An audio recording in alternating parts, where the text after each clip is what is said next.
یو صحابي وایي زه ورسره راروان وم په لار باندې سفر نه راتللو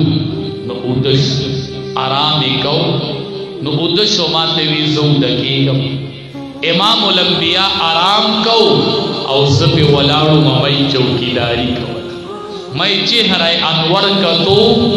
او دیدار مې کو او زیارت مې ورله کو لید مې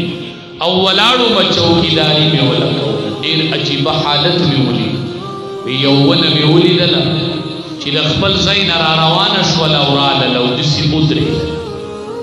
لږ ټیم ولاړه او بیا لاړه واپس چې نبی کریم صلی الله علیه وسلم راویښ ما ورته ویې ډېره عجیبه خبره مې ولیدله ما ته ویې چې دا خو عجیبه نه ده د ونې راتلو تلو هي شجرة استأذنت ربها أن تسلم عليه دا څه عجیبه ده هي شجرة دا یوه ونه وه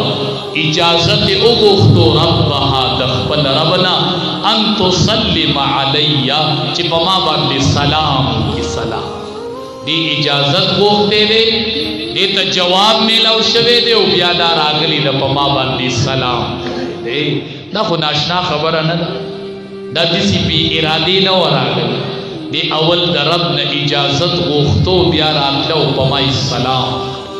ونو بوټو به وي سلام زه خو وایم چې د عقیده ختم نبوت نه تمام امت مسلمه قربان چې ونو به سلام کو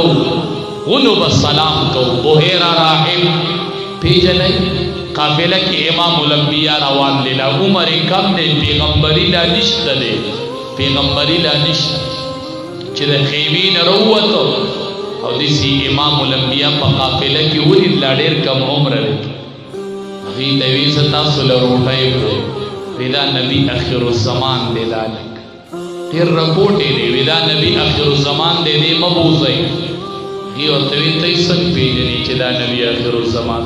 وی دې در سره را روان و ما ورته کتل وی دې ټولو ونو ورته په لار کې سجده کوله چې دی را روان ما لیدل وی تاسو به سبا زما د ډوډۍ میلمانه یې دې قافلې له روټۍ وکړله نو چې دې روټۍ له راله ورته وی هغه لږ څه شو وی هغه اوښان ذریعه پلوي ما خو ډوډۍ د هغه په وجه کړې ده ما خو تاسو دا قافله میلمانه کولی نو ما خو هغې هلک کې کمالات لیدلي وی هغه هلک ته غږ کوي چې راشي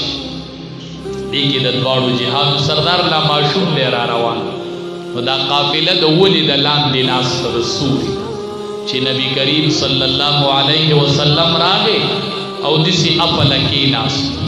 نو هغې ونې هغه سوری د هغې قافلې نه را روان شو راغی په نبي علیه السلام